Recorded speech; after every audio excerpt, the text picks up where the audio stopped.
చేస్తున్నాడు. ఏమని? ఈ మూడవ దూత తన పాత్రను ఆ యొక్క నదులలోను జలధారలలోను కుమ్మరింపగా ఏమైంది? కుమ్మరించినప్పుడు అవన్నీ కూడా రక్తమయమైపోయాయి. రక్తం ప్రవహిస్తున్నాయి, జలధారలు, ఆ యొక్క నదులు అన్నీ కూడా. కాబట్టి లోపల ఉన్న ఆ యొక్క జంతు జాలాలు, ఆ యొక్క పచ్చిరేలు, పీతలు, ఎన్నెన్నో చేపలు తింటారు కదండి, అవన్నీ కూడా చచ్చాయి. ఇక ఏమాత్రం కూడా వీరికి ఆహారం లేదు. ఇది దుర్భరమైన వాసనతో నిండిపోయింది ఆ యొక్క భూమంతా కూడా. ఇక వారు ఏం చేస్తున్నారు అని, ఎవరు? ప్రజలైతే దేవుని బతులాడుకోవాలి.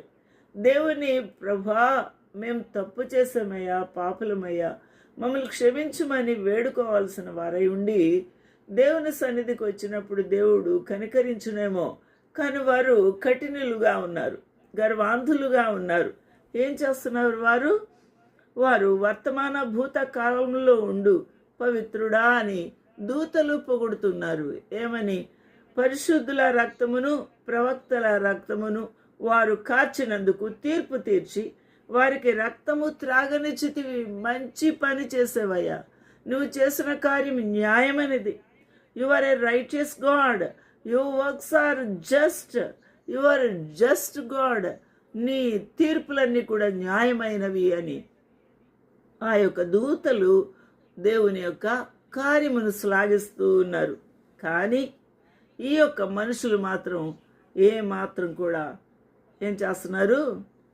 వారు భయంకరంగా ఎదురు దాడి చేస్తూ ఉన్నారు.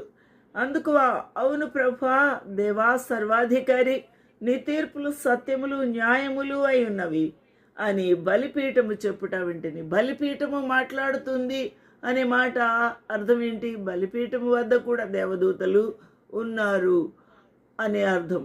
లేక బలిపీఠము కింద ఆత్మలు ఉన్నారు. ఎవరు వారు?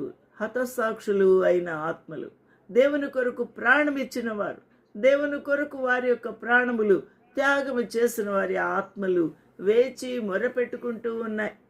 కాబట్టి వారు కూడా సర్వాధికారిని తీర్పులు సత్యములను న్యాయములు అయి ఉన్నవి అని బలిపీఠము చెప్పుట వింటిని అని అంటున్నాం. కాబట్టి వీరు ఇక్కడ ఆ ఆత్మల లేకపోతే దేవదూతల మనకు తెలియదు, కానీ బలిపీఠము నుండి స్వరము వచ్చి ఉంటున్నది.